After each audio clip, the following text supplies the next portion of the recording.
अस्सलाम वालेकुम वरहमतुल्लाह। अच्छा भाई, ये हमारे पास पलूसा का जो शहद है, ये आधा आधा किलो की जो बॉटल्स हैं इसमें अवेलेबल है। जल्दी आइए, अपने ऑर्डर रिप्लेस कराइए और सर्दियों का मज़ा पाइए। सर्दियों का मज़ा शहद के साथ जो है वो बड़ा गहरा ताल्लुक़ रखता है और मज़ा दोबारा हो जाता है। और ख़ैर, ये जो पलूसा शहद है, ये एक ऐसा शहद है जो आप 12 महीने इस्तेमाल कर सकते हैं। दूध में डाल के आप इस्तेमाल कीजिए, क़ुव्वत बाह के लिए बहुत मुफीद है।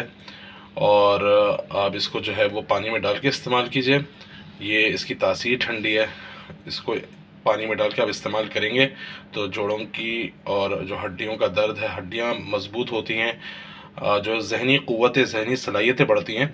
तो ये हमारा आगाजान शहद का जो है वो पलूसा शहद दस्तयाब है। आइए, अपने ऑर्डर रिप्लेस कराइए और जल्द अज़ जल्द सर्दियों के मज़ा उठाइए और अपनी सर्दियों को दोबारा कीजिए। शुक्रिया।